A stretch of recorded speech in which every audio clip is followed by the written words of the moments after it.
I'm not sure that at this stage in 2018, we have those treatment options that would allow us to eradicate cccDNA yet. But let's talk about what might be coming down the pipeline. So these are my disclosures. You all know that these are the treatments that we have available right now. Interferon and the oral nucleoside-nucleotide analogs.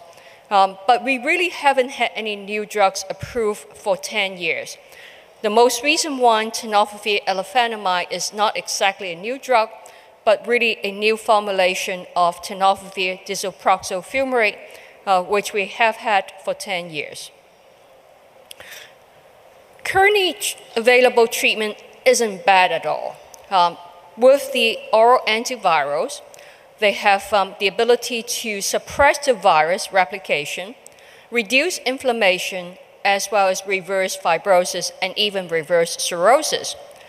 And with suppression of virus, there's prevention of progression to cirrhosis and liver failure, as well as a decreased risk of liver cancer. They're also extremely safe. However, they do not eradicate the cccDNA and certainly not the integrated HBV DNA. There's a very low rate of S antigen loss even with continued treatment for several years, and therefore many of these patients require long duration of treatment.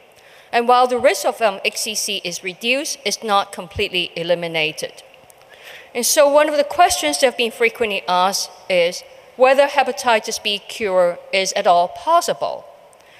Well, we know that this is going to be a difficult task because even in a natural setting, eradication of virus doesn't occur in patients with a very transient acute infection with rapid S antigen to S antibody seroconversion. We know that because the virus is still present in the liver, and upon immunosuppression, the virus can be reactivated. We also know that if we take the livers from these patients and transplant them to recipients who do not have immunity to hepatitis B, and these transplant recipients receive immunosuppressive therapy, we can cause transmission of infection. And the patients who have recovered from hepatitis B, the reason why they maintain very high titers of surface antibody for many, many decades is probably because there's residual low-level virus that constantly stimulate the immune response. So why is it so difficult to get rid of hepatitis B? We need to understand the hepatitis B virus life cycle. The virus enters into the hepatocytes through the entry receptor, which has now been identified to be the anti-CP, sodium taurocholate co-transporting polypeptide. And upon entry, the envelope is shed, and the relaxed circular DNA is transported into the nucleus, where it is being repaired as the covalently closed circular DNA. It is bound to chromatin, and that can be modified so it can be transcriptionally active as well as transcriptionally silent. And the cccDNA is then transcribed into the viral DNA. We know that the pregenomic RNA is the one that is being reverse transcribed back to the HBV DNA, whereas the sub-RNAs are being translated into the viral protein. And the pregenomic RNA is being encapsulated into the core particle, where it's being reverse transcribed into the HBV DNA, and subsequently the relaxed circular DNA. This is being packaged, coated, and being secreted. But this core particle can also be recycled back into the hepatocyte nucleus. So this is the problem. You do not need to have entry of new virus, but just once the hepatocyte is infected, the virus can keep recirculating within the liver cells and renew that cycle of infection. The cccDNA has a long half-life, and the current oral antivirals, because they only work on these steps, have no impact on direct effect of the cccDNA. And chronic hepatitis B patients also have impaired immune response. So these are the reasons why eradication of the virus is so difficult. Well, how can we actually eradicate cccDNA? There's several potential pathways. The first thing is we'll stop or decrease its production. So if we can block infection through entry inhibitors, that might help. If we can block conversion of the relaxed circular DNA, so once the virus enters, if we can prevent those virus to be converted into cccDNA, that may help. If we can also block re-entry of the cccDNA from the newly formed capsids, the recycling within the liver cells that I talk about, or if we can actually increase the turnover of infected cells. And nowadays, there's a lot of gene editing mechanism. The CRISPR mechanism, as well as even interferon, has some effect on increasing the degradation of cccDNA. I've also mentioned that cccDNA is bound to chromatin, and we can have epigenetic modifications that can increase or decrease its transcriptional activity. So for a long time, we don't understand the function of HBX protein, but we now know that it may have an impact on the transcriptional activity of cccDNA, and there are companies that are working on HBX inhibitors, which might also have an impact. So let's talk about how we can get rid of cccDNA. It's hidden inside the liver cells, and there are two potential mechanisms.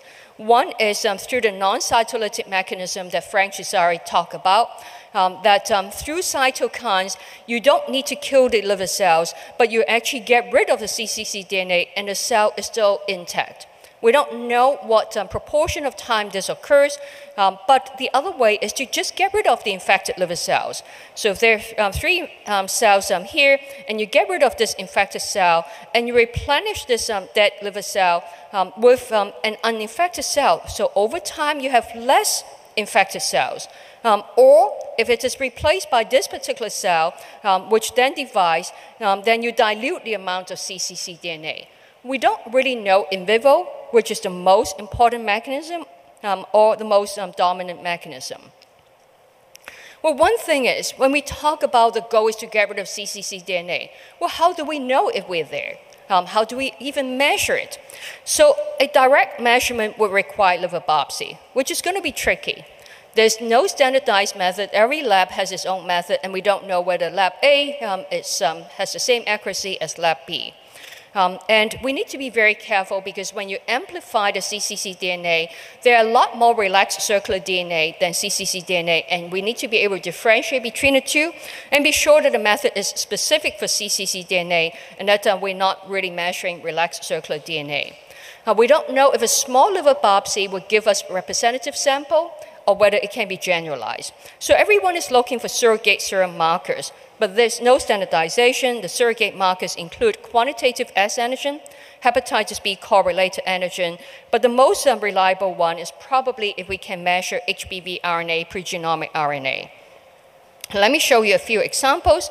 For almost a decade, everyone says that, well, quantitative S antigen may be a more reliable measure of cccDNA than HBV DNA. It is certainly true, but this is really mostly true for e-antigen positive patients in red, but for e-antigen negative patients, the correlation is really not great. So when we talk about hepatitis B cure, well, what do we really want? Some of the experts are very idealistic, and they said, well, we want a sterilizing cure. Completely get rid of the virus, as if the patient had never been exposed to the virus. So they would be surface antigen negative, surface antibody obviously negative because you've never been exposed, no detectable virus in the blood as well as in the liver, and no integrated DNA as well. I think that it would probably take 1,000 years for us to get there, okay? So we then say, well, what about a functional cure? This is not complete eradication, but even then, experts differ. Idealistic functional cure would be like recovery after acute hepatitis B, surface antigen negative, surface antibody positive, e-antigen negative, no detectable virus in the blood, but the virus is still detectable in the DNA, possibly not transcriptionally active, and it may be that there's already some integrated HBV DNA. Now, these patients would have minimal or no liver damage, and the risk of liver cancer is not increased. I'm not sure we can get there because we get patients who've been chronically infected for 10, 20, 30 years before they come to our clinic. So I think that the realistic functional cure is more like someone with chronic hepatitis B, but with spontaneous S antigen loss and seroconversion to antibody, e antigen negative, undetectable virus in the DNA, still cccDNA in the liver, but not transcriptionally active, and they certainly have integrated HBV DNA. So over time, these patients, they do have inactive liver disease, fibrosis regresses, liver cancer risk is decreased, but not completely zero. And that's what I think we hope we'll be able to get there in the next few years. Well, how do we get there? We have a much better understanding of the hepatitis B virus life cycle nowadays, and so we can design drugs that attack different parts of the virus life cycle. So in dark blue are pathways for which we already have drugs in clinical trials. Entry inhibitors block the virus from entering. RNA interference that block the viral DNA transcription and translation of viral proteins.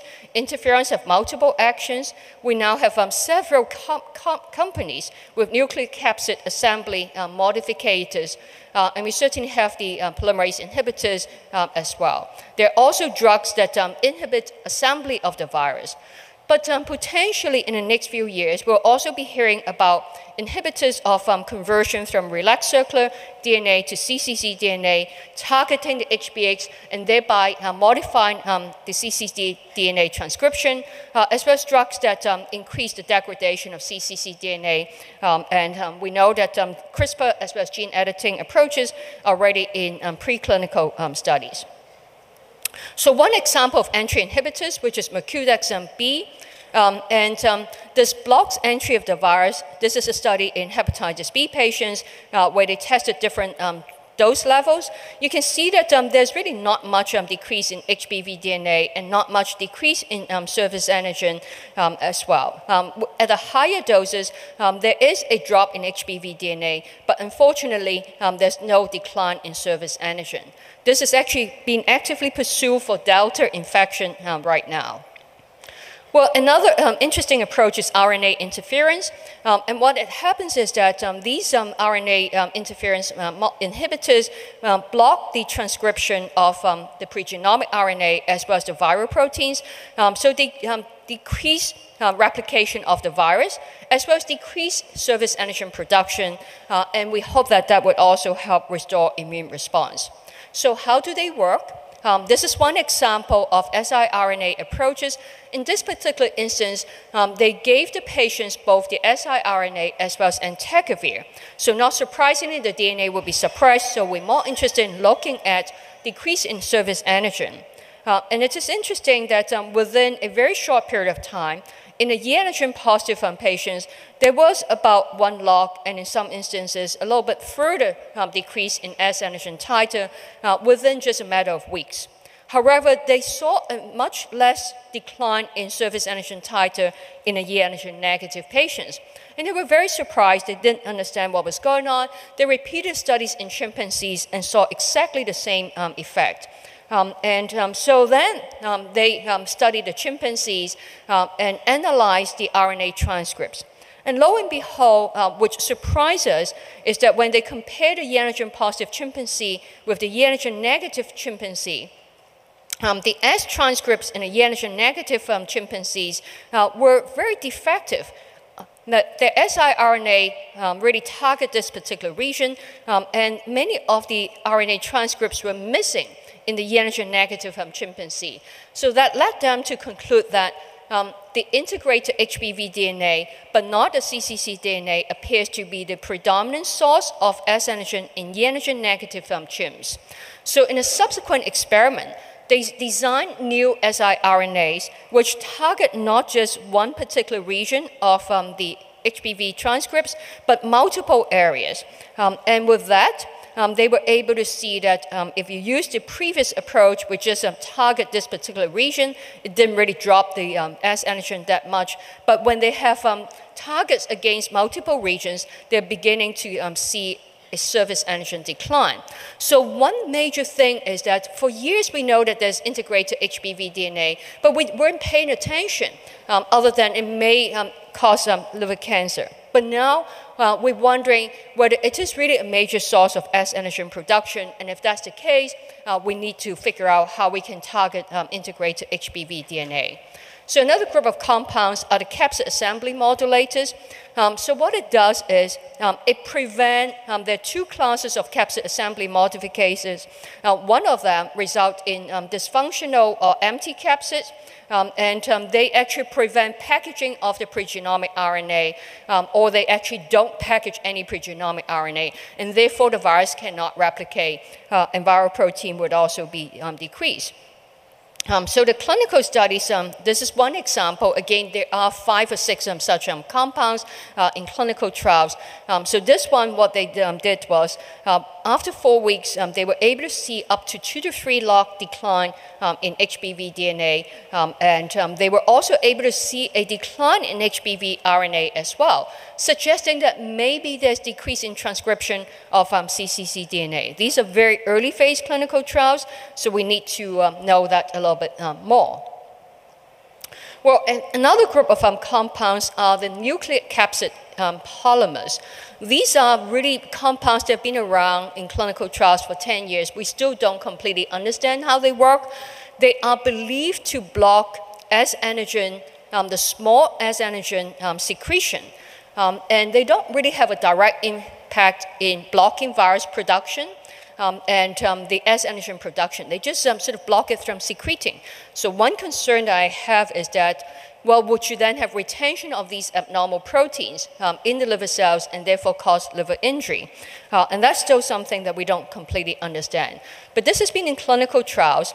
The design of the clinical trial is actually complicated.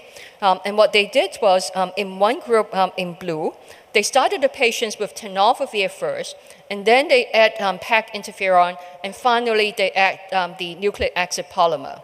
In the orange group, they also started patients on tenofovir first, but then they add the PAC as well as the nucleic acid polymer at the same time. So not surprisingly, you see the DNA decrease, but that may be just the effect of tenofovir. However, when you look at S antigen, what you see is that in orange, where they start the NAP earlier, you see this S antigen decline, and it's actually a 3-4 log decline. This is pretty impressive.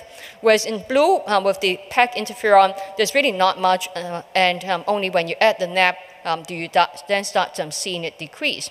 But one problem is that they saw quite severe hepatitis flares. ALT going up to 800, 1,000. None of the patients had bilirubin increase, but that's certainly a potential for safety concern that needs to be further explored. So finally, I've shared with you a few antiviral approaches. We all know that one of the problems is patients with chronic hepatitis B have impaired immune response. Is there any way by which we can restore immune response? So we learned from the natural experiment that in patients who are untreated, if you test the T-cell response against a variety of hepatitis B epitopes, you see almost nothing. However, in patients who have been treated with interferon and who had E antigen as well as S antigen loss, you see a gradual recovery of immune response. But this is really slow. 5 years after E and S antigen loss, not much recovery.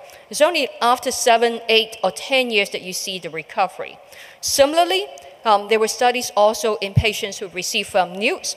These are untreated patients, very minimally response, and in patients with spontaneously resolved chronic hepatitis B, you see some response. In patients who were so lucky to clear S antigen with the oral antiviral therapy, after a few years, they actually had quite vigorous response. Now, this is encouraging because if it is possible to restore the immune response, then maybe if we can manipulate it, we'll be able to accelerate that process. So far, all immune therapies have failed. So I have a little bit of skepticism, but hopefully we'll be able to get there. So what other approaches that we can consider? Therapeutic vaccinations, stimulate T cells, B cells, or we block immunosuppressive pathways. We know that in our body, there are immune pathways that activate the response, and then there are pathways that dampen it down so that they don't go crazy. And lately in oncology, we hear a lot about the checkpoint inhibitors, and they're doing wonderful things to cancer patients, and perhaps we can employ those approaches. We'll focus more on cell-mediated immune response, but perhaps innate immunity is just as important, and there are certainly therapies targeted at TLR agonists. And finally, the most exciting thing in the oncology world these days is the CAR T therapy. These are engineered T cells specifically targeting tumor antigens, and perhaps this approach of adaptive immunity, engineering T cells might also be one way of treating hepatitis B. So in summary, I think that there is hope.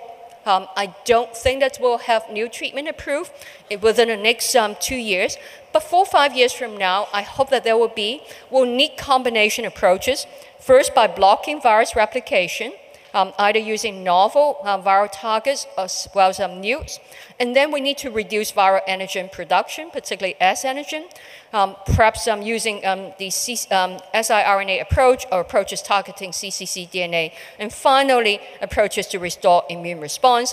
And I do hope that the pharmaceutical companies will be able to partner together and work together, because otherwise we'll have different companies all developing their own products and won't talk to each other. So the future is bright, and I hope that in a few years from now, we'll not be just talk about dreams, but reality. Thank you.